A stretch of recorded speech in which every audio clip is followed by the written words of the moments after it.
अरिहन्ताणं नमो सिद्धाणं नमो आयिर्याणं नमो वज्रायाणं नमो लोये सुवसाहो।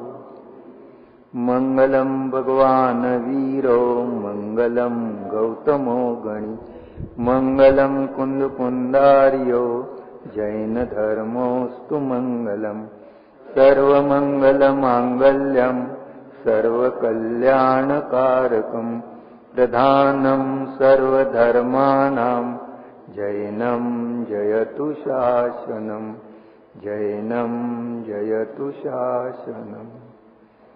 लक्ष्मीवासनिलयं विलीनविलयं निधाय हृदिवीरम् आत्मानुशासनमहं वक्षे मोक्षाय भव्यानां। जो लक्ष्मी के निलय रूप उन अविनाशी प्रभु को रधा ग्रंथ रचू आत्मानुशासन भव्य जनों को है शिवकार भव्य जनों को है शिवकार।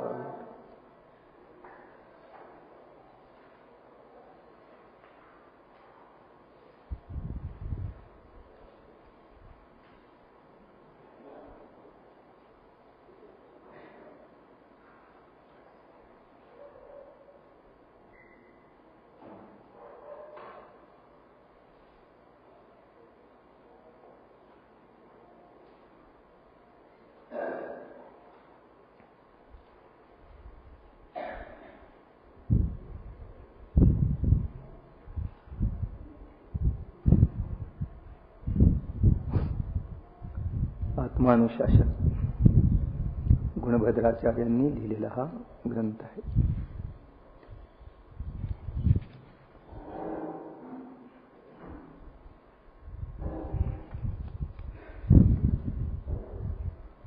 संसाराच्या दुःखाचं स्वरूप आणि जगाची क्षणभंगुरता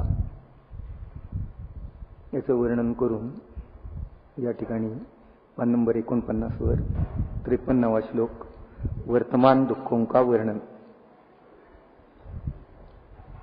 संसारामध्ये तर सर्वत्र दुःख दुःखच आहे, परंतु वर्तमान काळात तू प्रत्यक्ष दुःख पहा। वर्तमान काळात पण किती दुःख आहे, त्या ठिकाणी तू सुखी नाही याची निश्चिती कर। सुखी आहे या भ्रमात राहू नकोस काय। आणि कदाचित मागच्या श्लोकामध्ये पाहिलं, कदाचित प्राप्त झालं थोडं बहुत तर ते किती काळ टिकणार आहे।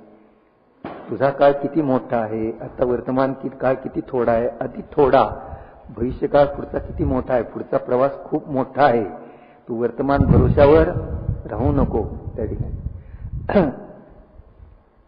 तर संसारामध्ये कुठेही सुख नाही आणि आता पण मी वर्तमान काळामध्ये सुखी नाही याची निश्चिती कर, तर तू सुखाच्या मार्गावर उभा राहशील। इस प्रकार जगत के क्षणभंगुर स्वरूप का विचार न करके तूने चारों गति में अनेक दुख भोगे, यह बात आगामी छंद में कहते हैं। उत्थानिका त्याची सांगतायत, या जगामध्ये जगाच्या क्षणभंगुर स्वरूपाचा विचार न करता हे जगत कसं आहे, क्षणभंगुर आहे, विनाशिक आहे, त्या ठिकाणी अनित्य आहे। अनित्यादी भावना त्याच्यासाठी भावतो ना आपण। अनित्यादी अनित्यानी शरीराणी विभो नैव शाश्वतम नित्यम सन्नहितो मृत्यू कर्तव्यो धर्मसंग्रहात। धनसंग्रहात नाही सांगितलं, कर्तव्यो धर्मसंग्रहात का धनसंग्रहात। अनित्यानी शरीराणी, शरीर अनित्य आहे, अनित्यानी शरीराणी विभो नैव शाश्वतम, वैभव शाश्वत नाही। कोणाचं वैभव राहिलेलं आहे, तीर्थंकराचं पण वैभव राहिलं नाही, षटखंडाधिपती चक्रवर्तीचं पण वैभव राहिलं नाही, कोणाचं वैभव राहणार आहे। विभो नैव शाश्वतम, रोज विचार केला पाहिजे, चिंतन भावना।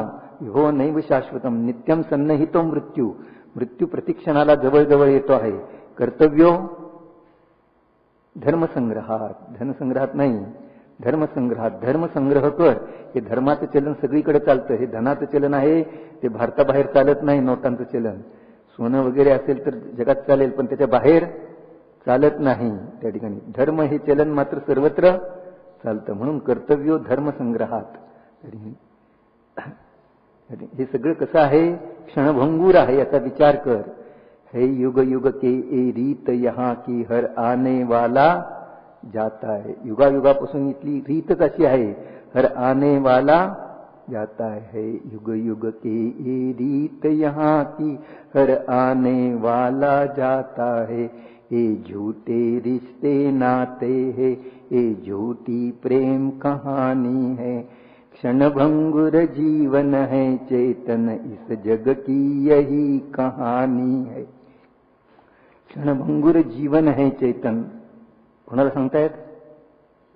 हां, आपल्या आत्म्याला संबोधतायत. क्षणभंगुर जीवन है चेतन, इस जग की यही कहानी है. या जगाची अशा प्रकारची ही कहाणी आहे. तर क्षणभंगूर याचा विचार न करता तू काय केलं, अनेक दुःख सहन केली. शार्दूल विक्रीडित छंदामध्ये आहे, संसारे नरकादिशो स्मृतिपथे हृद्वेक कारुण्यरम दुःखानि प्रतिसेवितानि भवता तान्नेव मे वासताम्. तथावत् सस्मरस्मितप्सिता पांगेर अंगायुधे युधेर्वामानां हिमदग्धमुग्धतरुवत् अप्राप्तवान् निर्धनः. नरकादिक के दुखों का संस्मरण मात्र ही अति दुखकार. दूर रहे उनकी चर्चा, नर भव के दुख का करो विचार.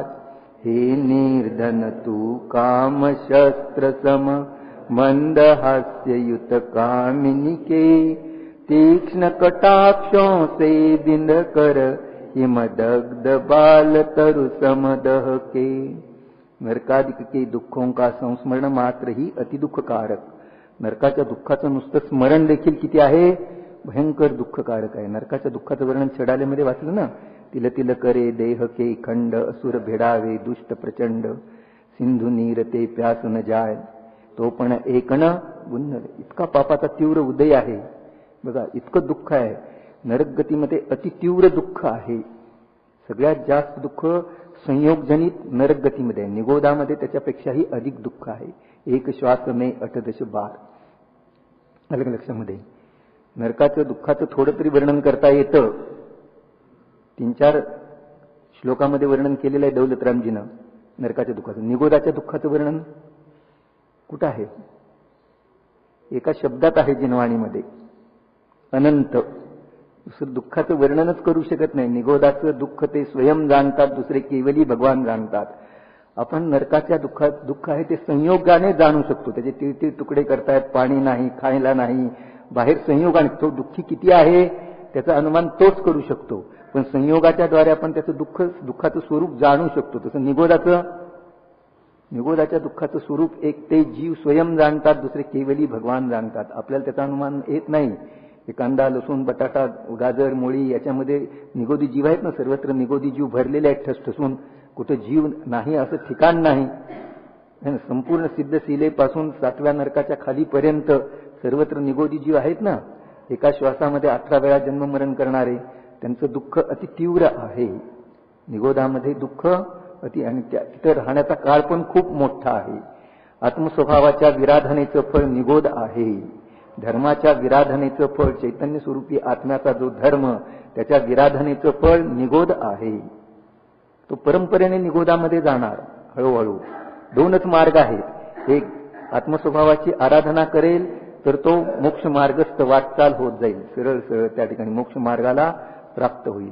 आणि जर विराधना करत जाईल तर तो हळूहळू निगोदाकडे जाईल. निगोदामध्ये 2च मार्ग आहेत. एक आराधनेचा मार्ग आहे, एक विराधनेचा मार्ग आहे. स्वरूपाच्या विराधनेचं फळ निगोद, स्वरूपाच्या आराधनेचं फळ मोक्ष. मोक्ष मार्ग एकदम सीधा सरळ आहे ना. मोक्ष मार्ग हे सीधा काय याच्यामध्ये म्हणतो ना, भर्तृशती का हिंदी आहे ते युगलजीने केलेलं. मोक्ष मार्ग एकदम सरळ आहे, स्टार रोड प्रमाणे साधा सरळ. त्या ठिकाणी जड चैतन्य जड आणि चेतन एकदम भिन्न. मोक्ष मार्गामध्ये कुठं खचखळगे नाहीत, त्या ठिकाणी खबडधोबड नाही मोक्ष मार्ग. एखादा मोठा रस्ता असेल ना दिल्लीला जाणारा वगैरे, तो देखील कसा असतो, एकदम स्टार रोड असतो की नाही. हा तर मोक्ष मार्ग आहे, इथून थेट मोक्ष मार्ग जायचा आहे. त्याच्यामध्ये रागद्वेषाचे खड्डे नाहीत, काटे नाहीत विषयांचे, एकदम सरळ आहे, सीधा. तो कुठं आहे मोक्ष मार्ग? मोक्ष मार्ग कुठं आहे? तत्वार्थ सूत्रात सम्यक दर्शन ज्ञान चारित्र आणि मोक्ष मार्ग. मोक्ष मार्ग कुठं आहे? आपल्या आत्म्यामध्ये आहे. बस ज्ञानीने तो जाणलेला आहे, ज्ञानामध्ये प्रगट झालेला आहे. मोक्ष मार्ग सीधा आहे, सरळ आहे, उबडखाबड नाही, त्याच्यामध्ये रागद्वेषाचे काटे नाहीत, त्या ठिकाणी खात खळगे नाहीत विषयांचे, त्या ठिकाणी एकदम सरळ मोक्ष मार्ग आहे. आपलं मन एकदम सरळ बनवा, रुजू बनवा, एकदम मोक्ष मार्ग सरळ आहे. आलं लक्षामध्ये? फक्त जड चैतन भिन्न. जड आणि चैतन एकदम त्याच्यामध्ये कसे आहेत? भिन्न भिन्न आहेत. असा मोक्ष मार्ग आपल्या अंतरंगामध्ये प्रगट होतो, बाहेर नाही. आत्म्यामध्ये मोक्ष मार्ग आहे. ते जाणण्याचं बाह्य निमित्त तत्वार्थ सूत्रामध्ये दिलंय, कसं आहे मोक्ष मार्ग वगैरे. पण तो प्रगट कुठं होणार आहे? ज्ञानीने आपल्या अंतरंगामध्ये मोक्ष मार्ग जाणलेला आहे, मोक्ष मार्गाचं स्वरूप जाणलेलं आहे, आणि बस त्याच्यावर तो चालण्याचा प्रयत्न करतो आहे. सरळ आहे मोक्ष मार्ग, त्याच्यामध्ये शुभाशुभ भावाचे खचखळगे नाहीत, एकदम सरळ आहे. आता आपण पूजन केलं ना, त्या ठिकाणी पूजन केलं, सगळ्याने पूजन केलं, मग सगळ्याला एकसारखा बंद झाला असेल की नाही? का नाही झाला एकसारखा? सगळ्यांनी तर एक ऋषभदेवाचीच पूजा केली ना, आणि सगळ्यांनी अष्टद्रव्यानेच पूजा केली, मग एकसारखा बंद व्हायला काय हरकत होती? परिणाम भिन्न भिन्न. जितके परिणाम एकाग्र झाले तितक्या प्रकाराने प्रत्येकाला भिन्न भिन्न बंद झाला. जसे भाव झाले तसं त्या ठिकाणी बंद झाला. जसे भाव तसा भव. जसे भाव झाले आपले हे करत असताना, पूजन करत असताना, आपला भाव कोण ठरवणार? देव ठरवणार. देवाने जाणलेले आहेत, ते ठरवत नाहीत. देवशास्त्र गुरुच्या अधीन आपला भाव नाही. आपला भाव आपल्या भावाच्या अधीन आहे, देवशास्त्र गुरुच्या अधीन पण नाही. आपण जर भाव सुधारू तर त्यामध्ये देवशास्त्र गुरु निमित्त म्हटले जातील, सहयोगी म्हटले जातील. आता सर्वज्ञ परमात्मा नाहीत, अवधिज्ञानी मुनी नाहीत, आपण आपला भाव कसा जाणणार? भाव पण आपला समोर नाही, पण आपला भाव कसा असेल? अनुमान तर्कच्या द्वारे जाणू शकतो ना. आपले परिणाम तपास, आपले जसे परिणाम असतील तसा आपला भाव असेल. परिणाम जर वक्र असतील, कुटील असतील, तर निश्चित तिरंज भाव आहे.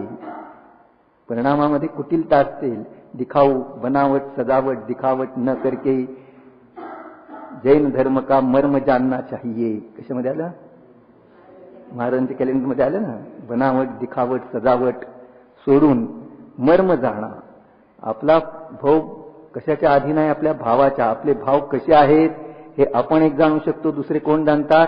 केवली भगवान जाणतात. केवली भगवंतापासून काही लपून राहत नाही, ते सर्वज्ञ आहेत, वितरागी आहेत. आलं लक्षामध्ये? आपण जे परिणाम करेल त्याप्रमाणे, इकडे 5 किलो टाकलं तर इकडे 5 किलोच माल मिळणार. जसे परिणाम करेल तसंच फळ मिळणार, त्याच्यापेक्षा अधिक पण नाही आणि कमी पण नाही. तर कर्णानु योगाचा काटा आहे ना हा.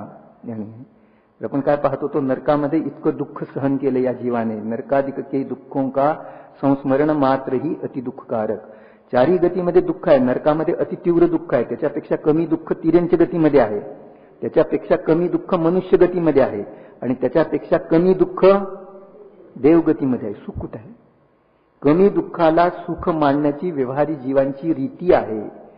स्वर्गामध्ये, देवलोकामध्ये कमी दुःख आहे, त्याच्यापेक्षा जास्त दुःख मनुष्य गतीमध्ये आहे. मनुष्यापेक्षा जास्त दुःख तिर्यंच गतीमध्ये आहे, आणि तिर्यंच्यापेक्षा जास्त दुःख नरक गतीमध्ये आहे. प्रत्यक्ष संयोगावरून पण दिसतं.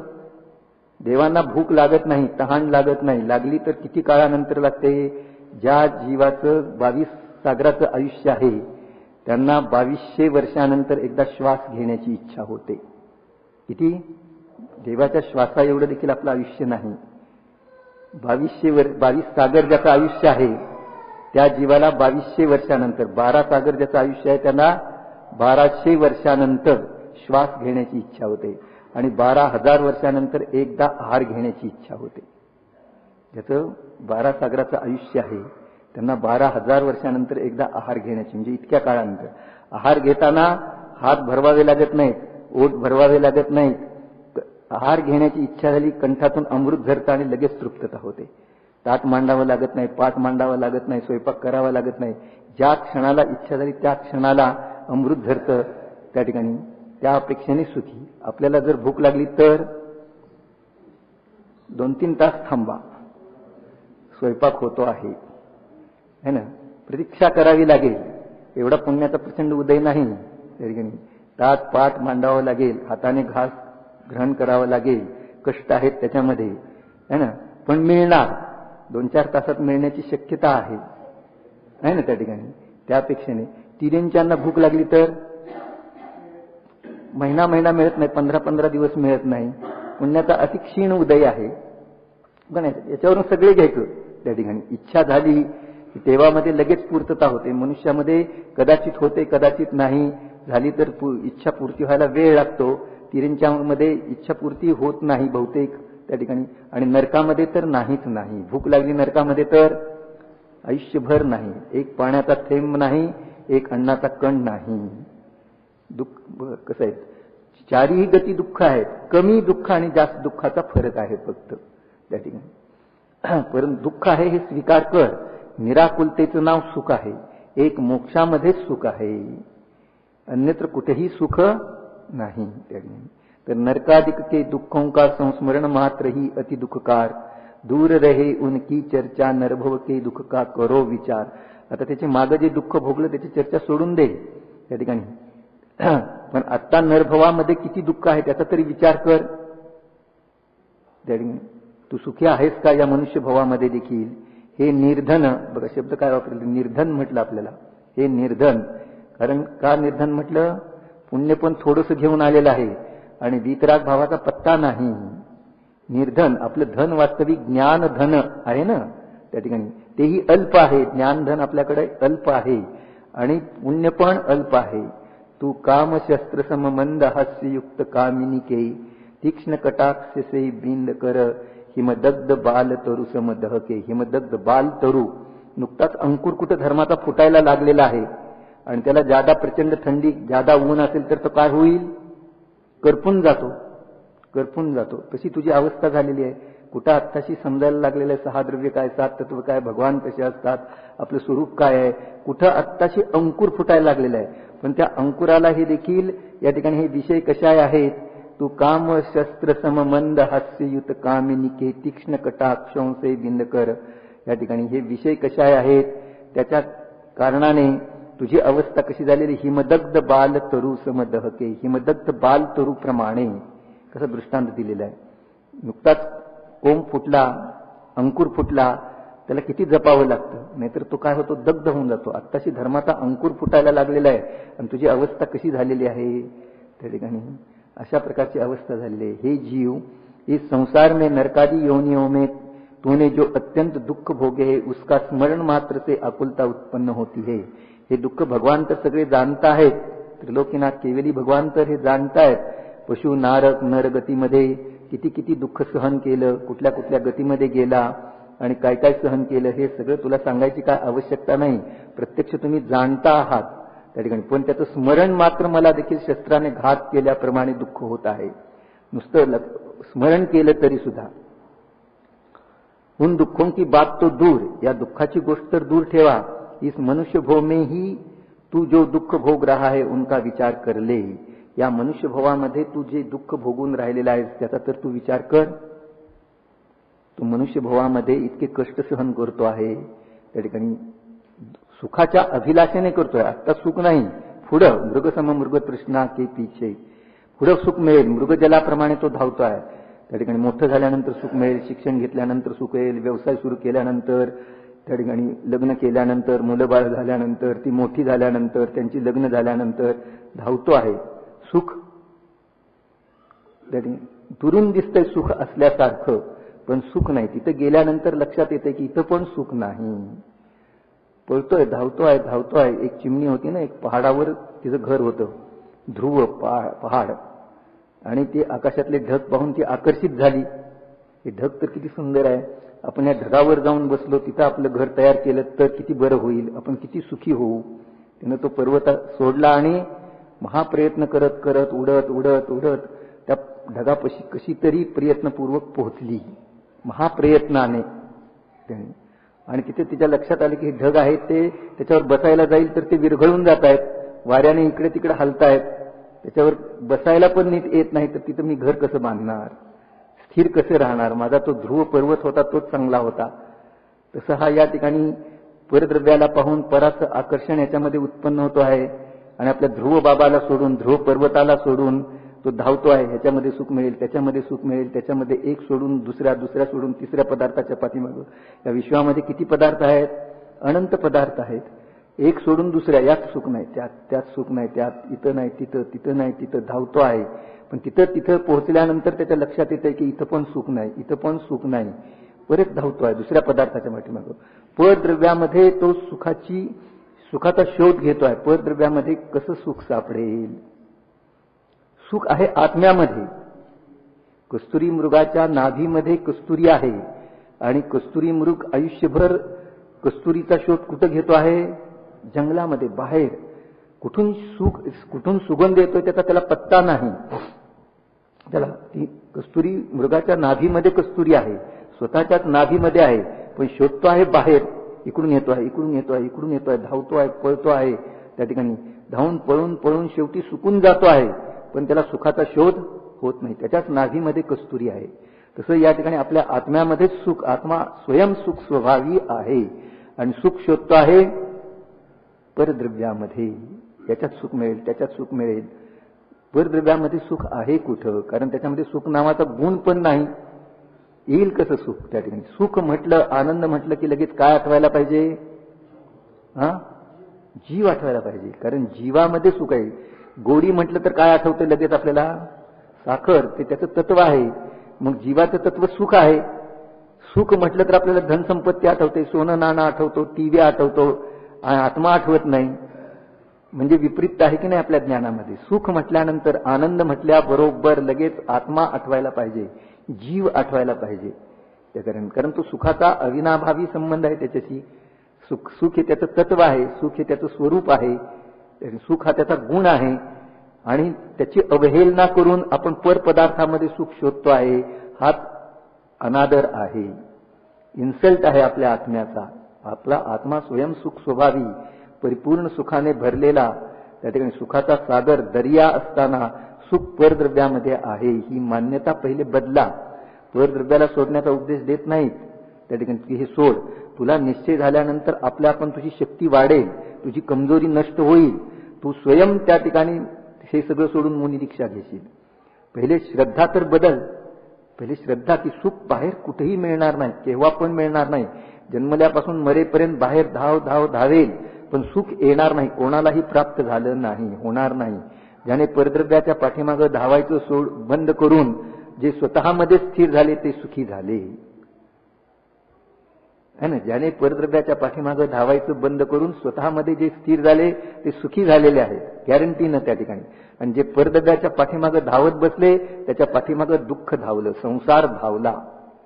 म्हणून परद्रव्याच्या पाठीमागं धावायचं बंद करा. कुंदकुंदाचार्याने प्रवचनसारमध्ये एक महासिद्धांत स्थापित केलेला आहे 76व्या गाथेमध्ये. सपरम बाधा सह्यम विच्छिन्नम बंध कारणम विषमम जम इंद्रियेहिं लब्धम तम सोखम दुःखमेव तहा. ते सुख नसून, जे इंद्रियाच्या द्वारे प्राप्त होतं ते सुख नसून दुःखच आहे. काही काही वाक्य लक्षात ठेवण्यासारखे, चिंतन करण्यासारखे असतात. त्याचं चिंतन करणं आवश्यक आहे. त्या ठिकाणी पापात दुःखम धर्मात सुखम धर्म एव तव कार्य. त्या ठिकाणी सुखितस्य दुःखितस्य धर्म एव तव कार्य आहेत ना काही काही वाक्य त्या ठिकाणी लक्षात ठेवण्यासारखे असतात. त्या ठिकाणी तसं इथं सांगतात की जम इंद्रियेहिं लब्धम तम सोखम दुःखमेव तहा. जे जे इंद्रियाच्या द्वारे प्राप्त होतं ते सुख नसून दुःखच आहे. बस एवढ्या ह्याच्यावर विचार केला, एक जरी सिद्धांत आपण घेतला आणि त्याच्यावर विचार केला तरी आपल्याला सारभूत तत्व हाती लागतं. एवढा विचार करून तो पचनी पडला पाहिजे की जिनेंद्र भगवंताने सांगितलं, जे पूर्ण सुखी झालेले आहेत आणि अतिंद्रिय शाश्वत सुखाची ज्यांनी प्राप्ती केलेली आहे ते सांगतायत की जम इंद्रियेहिं लब्धम तम सोखम दुःखमेव तहा. जे जे इंद्रियाच्या द्वारे प्राप्त होतं ते सुख नसून दुःख आहे. मानलं का? माझं पाठ झालं, सांगितलं मी हजारो लोकांना, पण मानलं नाही तोपर्यंत तिऱ्यांच्या जीवाला सांगता येत नाही, म्हणता येत नाही. ते तत्काल मानतात आणि सम्यक दर्शन प्राप्त करतात. आपण मानायला तयार नाही. तुम्ही सांगताय भगवान बरोबर आहे, इंद्रियाच्या द्वारे प्राप्त होत नाही ते सुख नसून, प्राप्त होतं ते सुख नसून दुःखच आहे. पण आतली मान्यता तपासा, आतमध्ये उतरा. त्या ठिकाणी अभिप्रायाचा कप्पा खूप खोल आहे. आतमध्ये उतरल्याशिवाय आपला अभिप्राय आपल्याला सुद्धा समजत नाही लवकर. आपला अभिप्राय काय आहे? वरून वरून तर सगळ्या क्रिया करतो, पूजन अर्चन करतो, व्रत उपवास करतो, दयादान आदी करतो, सगळ्या क्रिया करतो. पण आत अभिप्रायामध्ये अभिप्रायामध्ये जी घाण पडलेली आहे मिथ्यात्वाची, तो पस आहे, तोच ठसठसत असतो, तोच दुःखाचं कारण आहे. जखमेमध्ये आतमध्ये जो पू आहे त्याचंच दुःख जास्त असतं ना. ठसठसतो काय? तो पूच ना. पू काढून टाकला तर जखम जरी काही काळ राहिली, मोठी जरी असेल तरी ती दुःख देणारी असत नाही. जखम थोडी असेल पण पू अधिक असेल तर मग हा पू, मिथ्यात्वाचा पू, विपरीत मान्यतेचा पू आतमध्ये किती आहे त्या ठिकाणी पहा. आत उतरून विपरीत मान्यता सुधारल्याशिवाय धर्म कसा प्रगट होणार आहे? त्या ठिकाणी की जे जे इंद्रियाच्या द्वारे प्राप्त होतं ते सुख नसून दुःखच आहे. आणि आपण तर सगळं इंद्रियाच्याच द्वारे प्राप्त करत बसलेलो आहे त्या ठिकाणी, आणि त्याला सुख मानून बसलेलं आहे. अधिक प्राप्त झालं तर अधिक सुखी आणि कमी प्राप्त झालं तर दुःखी असंच मानतो आहे ना. आणि या ठिकाणी ज्याने ज्याने सुख प्राप्त केलं त्याने हे सगळं सोडून दिलं, याच्यामध्ये दुःख आहे असं त्यांना भासीत झालं. विश्वास केला त्याने की हे सुखाचं त्रिकालात पण कारण होऊ शकत नाही. मान्यता पहिल्यांदा बदलली. पहिल्यांदा काय बदलली जाते? मान्यता. मान्यता बदलल्यानंतर याची आत्मिक शक्ती हळूहळू वाढायला लागते. मान्यता बदलल्याबरोबर सर्व गुणामध्ये आंशिक शुद्धता प्रगट होत असते. जितके म्हणून आत्म्यामध्ये गुण आहेत, ज्ञान, दर्शन, सुख, वीर्य वगैरे जितके अनंत गुण आहेत, त्या सर्व गुणामध्ये मान्यता बदलल्याबरोबर एक गुण सुधारला. मान्यता, एक गाडगं सुलट झालं की त्याच्यावर सगळी गाडगी कशी बसतील? सुलटीच ना. त्याच्यावर उलट गाडगं ठेवायचं म्हटलं तर बसणार नाही.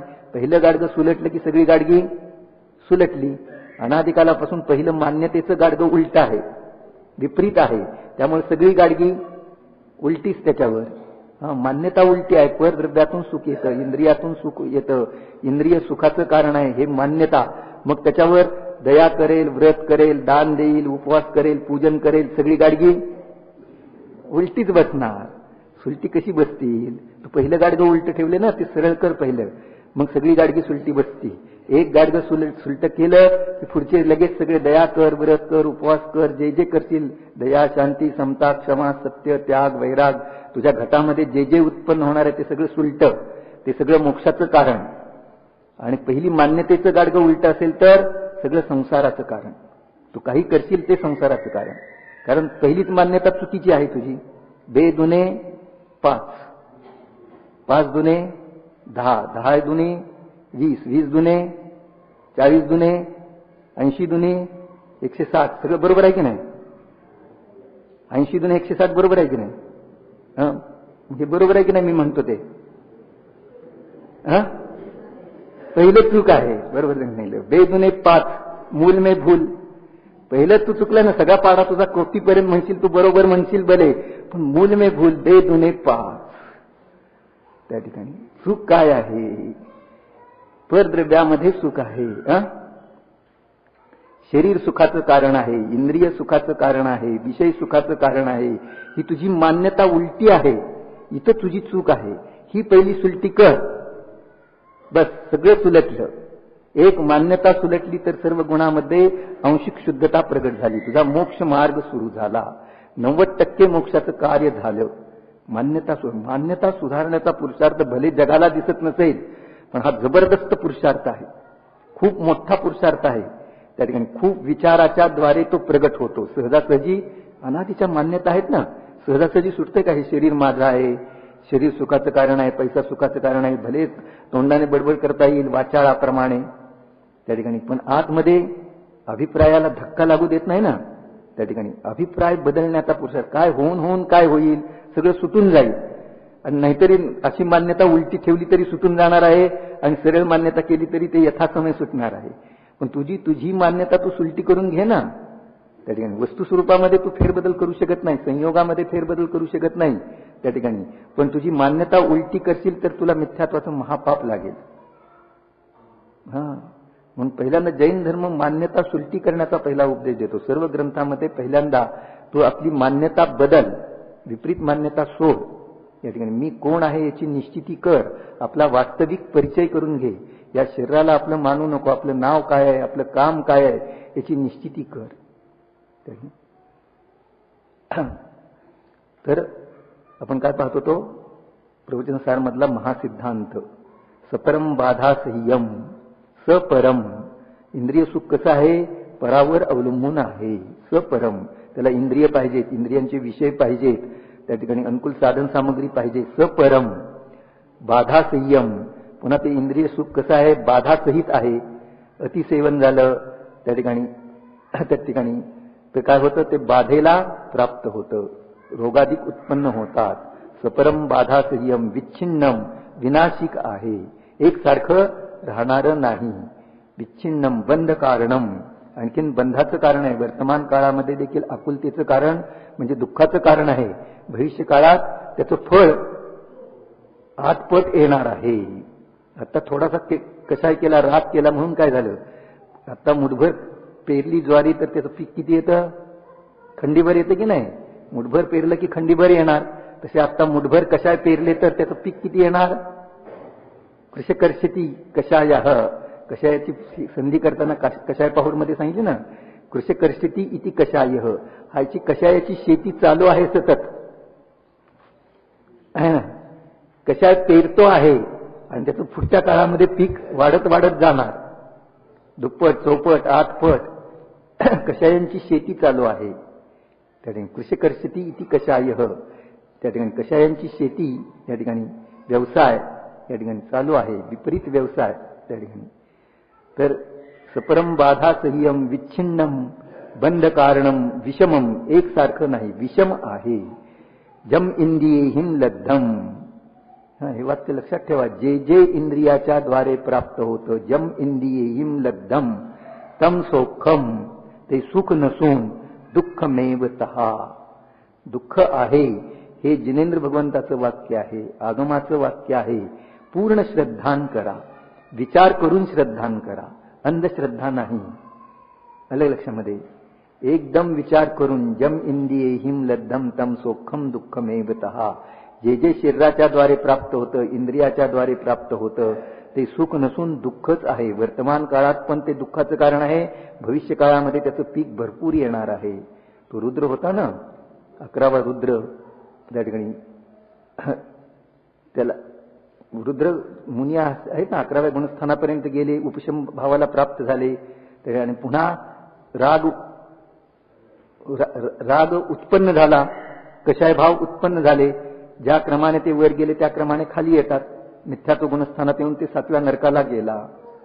इतकं अजून अंतर्मुहूर्त जर पुरुषार्थ केला असता स्थिर राहण्याचा तर केवळ ज्ञान झालं असतं त्या ठिकाणी. पण विषयांच्या अधीन झाला, मुनी बनून देखील त्या ठिकाणी विषयांच्या अधीन झाला, त्या क्रमाने खाली आला.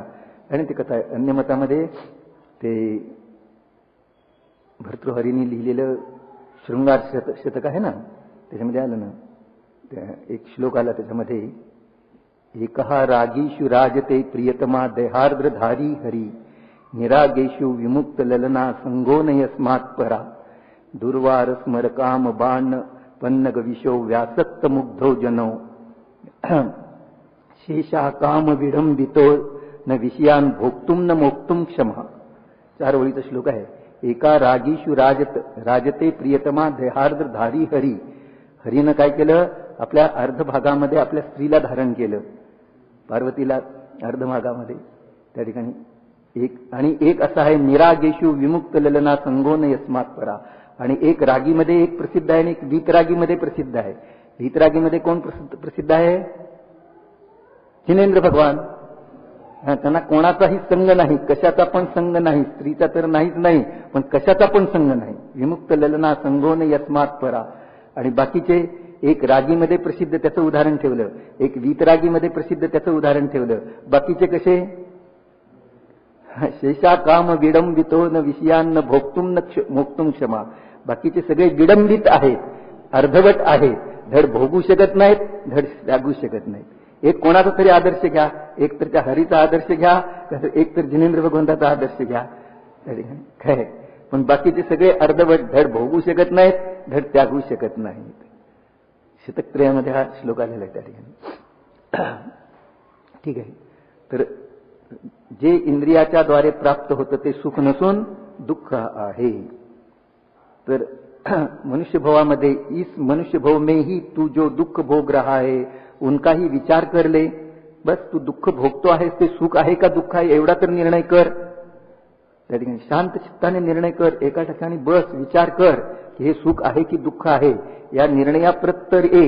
हे दुःख आहे असा निर्णय करशील तर तू सुखाच्या मार्गाला लागशील, तर मोक्ष मार्गाला लागशील, तर धर्मकार्यामध्ये लागशील. अन्यथा कशा रूढीनं सगळ्या देखादेखी ज्या क्रिया करतो आहेत त्या ठिकाणी त्याने काय होणार आहे. पहिले निर्णय कर, हे सुखाचं कारण आहे की दुःखाचं कारण आहे. त्या ठिकाणी राग सुखाचं कारण कदापि होऊ शकत नाही. राग आहे ते परद्रव्याचं अवलंबन करूनच होतो, परद्रव्याच्या आश्रयानेच होतो. वीतरागत आहे ते स्वद्रव्याच्या आश्रयाने होते. राग जीवन का अंगार है, जीव को जलाता है, जीवन का अंगार है. आज त्याग धर्म आहे ना. राग जीव को जलाता है, जीवन का अंगार है. त्याग जीव को जिलाता है, त्याग जीव को जिलाता है. त्याग म्हणजे कषायांचा त्याग, विकारांचा त्याग. त्याग जीव को जिलाता है, जीवन का शृंगार है. जीवनाचा तो शृंगार आहे. राग अंगार आहे. रागामुळे जीवन भस्मसात होऊन जाणार आहे, कोळसा होणार आहे जीवनाचा. आणि त्यागामुळे जीवन शृंगारित होणार आहे. मुनिराजाने शृंगार केलेला आहे. कशाचा? का आपण शृंगार केलेला आहे. मुनिराज शृंगार करतात का? आहे ना, एक भजन पण आहे ना, शृंगार आहे ते. याच्यामध्ये मुनिराजांचं एक भजन आहे ना. तर त्याच्यामध्ये मुनिराजाने त्यागाचा शृंगार केलेला आहे. त्यांचं जीवन शृंगारित केलेलं आहे.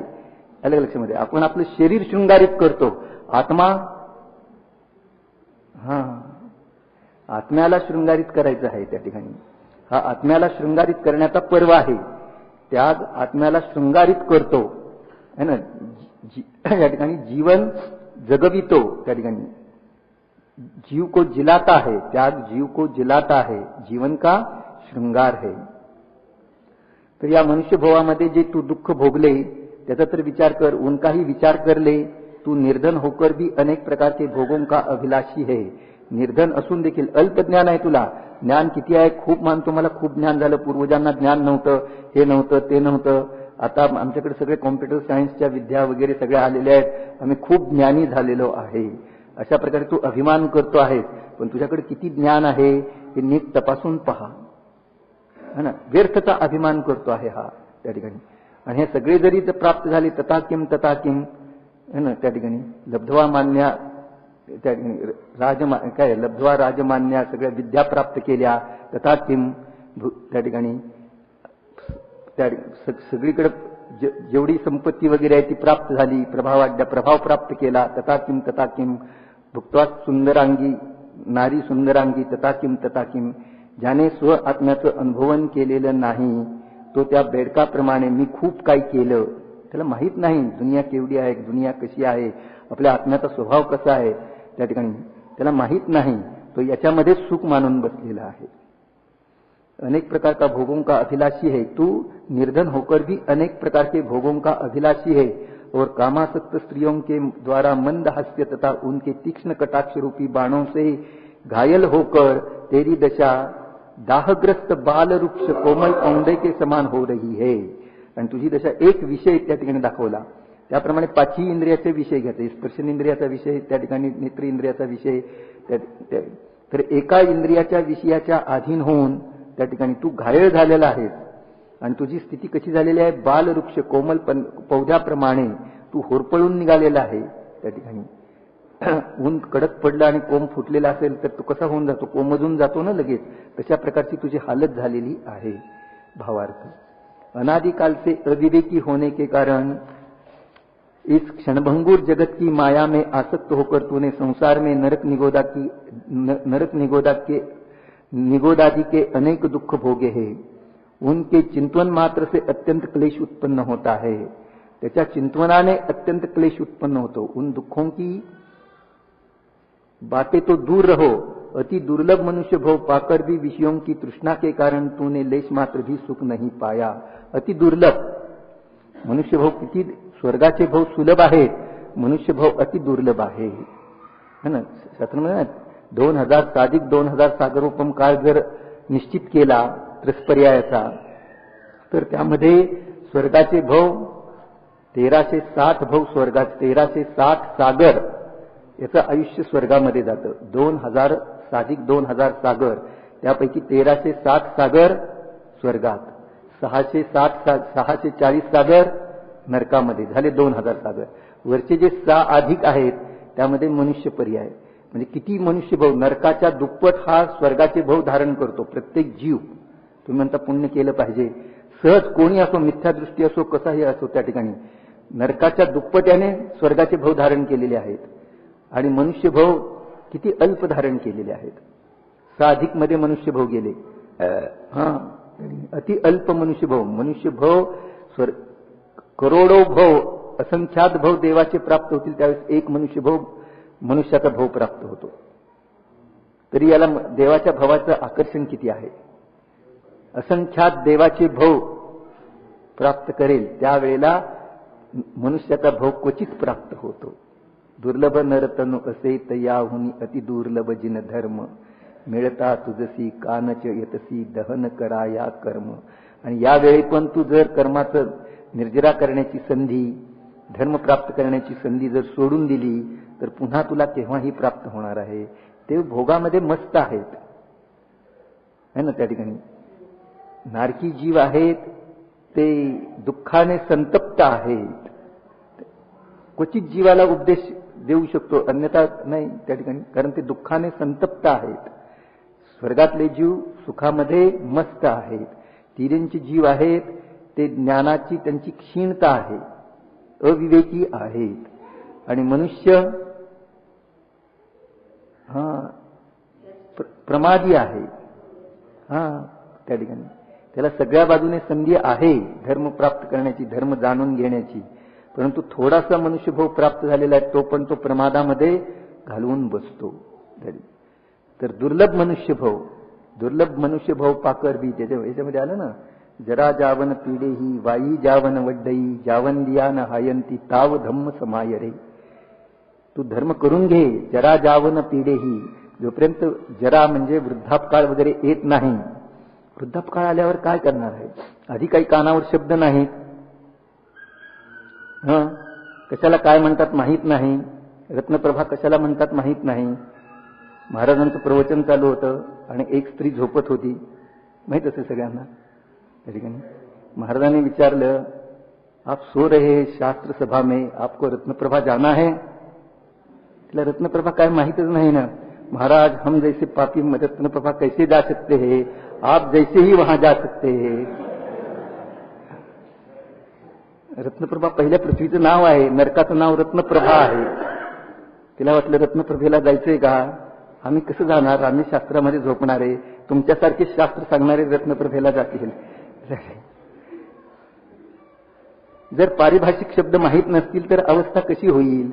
वृद्धापकाळामध्ये धर्म करायचा, आधी तू जाणून तरी घे, धर्माचं स्वरूप तरुण अवस्थेमध्ये जाणून घे, मग तू वृद्धापकाळामध्ये आरामात धर्म करशील। पण तरुण अवस्थेमध्ये तुला शब्दच माहीत नाही, वृद्धापकाळामध्ये तुझ्या कानामध्ये काही सांगायला लागलं तर तुला कसं समजणार।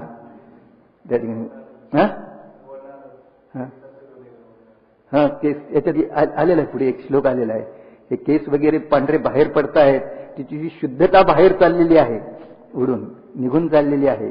त्या ठिकाणी तू शास्त्र वगैरे ऐकलं नाही, त्या ठिकाणी विचार केला नाही, शुद्ध स्वरूप काय आहे हे माहीत नाही, आणि वृद्धापकाळामध्ये हे ऐकायचं म्हटलं तर त्याला कसं होणार, त्याला भीती वाटायला लागते, त्या ठिकाणी मृत्यूची वगैरे भय असतं त्या ठिकाणी। अशा प्रकारे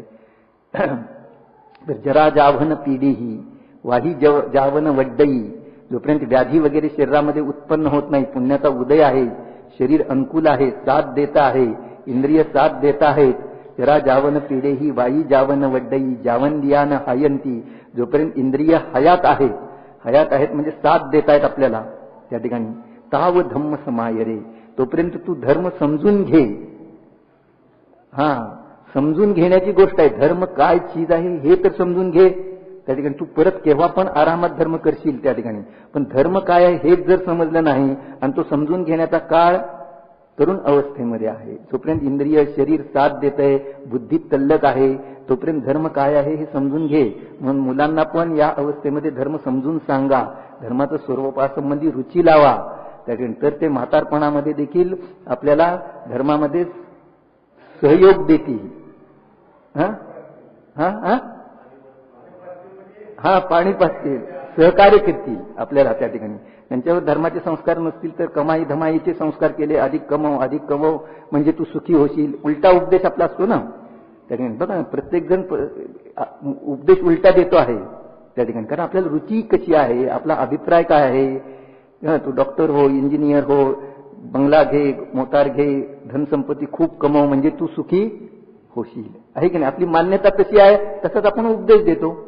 जशी मान्यता तसाच उपदेश. आपली मान्यता जर यथार्थ असेल तर तू हे काही कमवू नको त्या ठिकाणी, तुझ्या पुण्याने तुला मिळणार आहे. तू स्वतःला जाणून घे, धर्म करून घे. तू जैन कुलात उत्पन्न झालेला आहेस त्या ठिकाणी, तुला सर्व संयोग चालून आलेला आहे त्या ठिकाणी. पहिल्यांदा धर्माचं स्वरूप जाण, तर तू या भवात पण सुखी होशील आणि पुढच्या भवात पण सुखी होशील.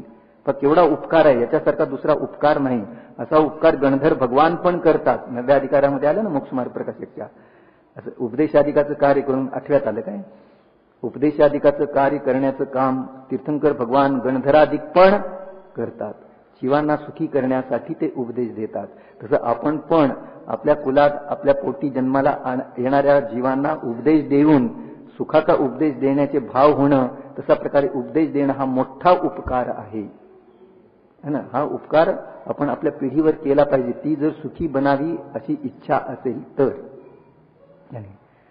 तर काय लक्षात आलं, जरा जावन पिढेही वाई जावन वड्डई जावन लियान हायंती ताव धम्म समायरे, तोपर्यंत धर्म समजून घ्या. आणि महत्वाचं एक वाक्य काय सांगितलं होतं, जम इंद्रियहिं लब्धम तम सोखम दुःखमेव तः.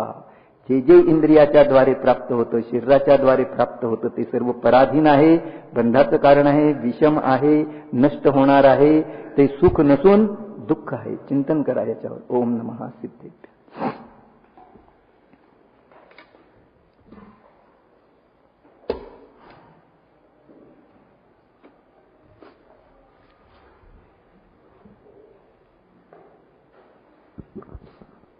जय जिनेन्द्र। जिन जिन्होंने पॉइंट लिखे हाथ खड़े करें, जिन्होंने पॉइंट नोट्स लिखे, पॉइंट्स लिखे, 1 2 3 4, चलो आप आ जाओ पीछे।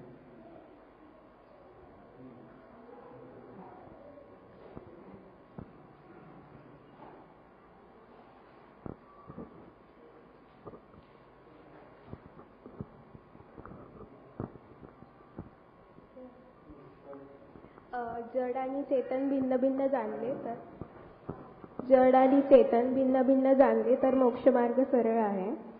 आपला भाव हा आपल्या भावातच आहे, आपल्या परिणामात आहे. नरक गतीमध्ये सगळ्यात जास्त दुःख आहे, त्यानंतर तिर्यंच गती, त्यानंतर मनुष्य गती आणि त्यानंतर देवगती. म्हणजे सर्वात जास्त नरक गतीमध्ये, त्यापेक्षा कमी तिर्यंच गती, त्यापेक्षा कमी मनुष्य, त्यापेक्षा कमी देवगती. देवगतीमध्ये 12 सागर आयुष्यानंतर, आयुष्यामध्ये 22 वर्षानंतर आहाराची इच्छा होते. मनुष्य गतीमध्ये आहाराची इच्छा झाली तरी म्हणजे ते कष्ट करून आपल्याला मिळते आहार वगैरे. तिर्यंच गतीमध्ये मिळेल का नाही सांगता येत नाही आणि नरगतीमध्ये मिळतच नाही लोक.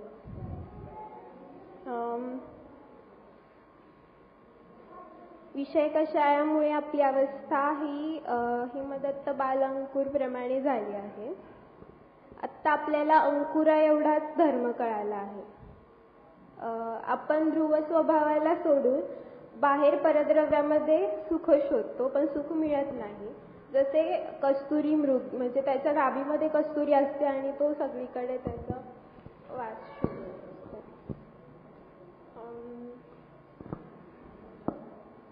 इंद्रियाद्वारे प्राप्त झालेले सुख हे सुख नसून दुःखच आहे, अशी आपली मान्यता जर बदलली तर आपला मोक्ष मार्ग सुरू होईल. इंद्रिय सुख हे परावर अवलंबून असते, विनाशक आहे, बंधाचे कारण आहे, विषम आहे आणि नष्ट होणारे आहे. जसे आपण म्हणजे विषय धान्य पेरले तर त्याचे भरघोस पीक येते, पण जर विषय कशाय पेरले तर आपले ते पीक वाढतच जाणार. राग हा जीवनाचा अंगार आहे, तो जीवनाला जाळतो आणि त्याग हा राग हा जीवाला जाळतो आणि त्याग हा जीवाला जाळतो आणि जीवाचा शृंगार आहे. त्यानंतर जोपर्यंत इंद्रिय साथ देत आहे तोपर्यंत आपण धर्म समजून घेतला पाहिजे. म्हणजे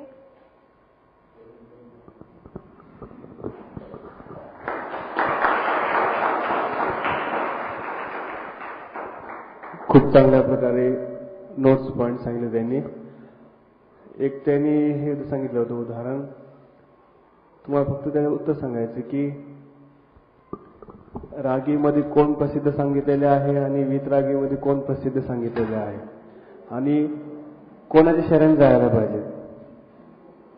रागीमध्ये कोण प्रसिद्ध आहे, वितरागीमध्ये कोण प्रसिद्ध आहे, रागीचं स्वरूप काय सांगितलं, वितरागी स्वरूप काय सांगितलं आणि शरण कोणाला जायचं.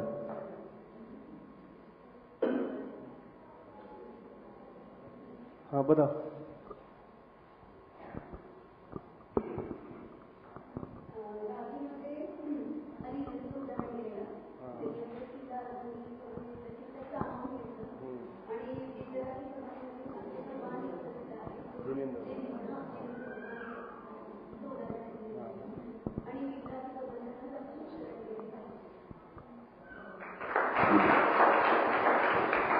क्योंकि दुसऱ्या याच्यामध्ये काय सांगितलेलं आहे की पत्नी ही अर्धांगिनी आहे, है ना. ते पोस्टर पण बघितलं असेल तुम्ही, जास्त करून अर्धांग दाखवलं की पत्नी अर्धांगिनी आहे. म्हणजे राग किती आहे, रागाचे शरीर. आणि वितरागीमध्ये जिनेंद्र भगवान, ज्यांच्याजवळ काय स्त्री वगैरे सगळे सोडून दिलेले आहे. भक्तीमध्ये पण म्हणतो की नाही आपण की काय की स्त्री वगैरे सगळं सोडून दिलेले आहेत, कोणताही परिग्रह नाही आहे, असे जिनेंद्र भगवान. तर जे रागी आहेत ते प्रत्यक्ष दुःखी आहेत. कारण की आता सांगितलं काय, इंद्रियाद्वारे जे सुख मिळते ते सुख नसून काय आहे, दुःखच लावलेले, दुःखच आहे, असं कथनचित नाही त्याच्यामध्ये, दुःखच पूर्णपणे. ठीक. आज बऱ्याच लोकांनी एकाग्रता करून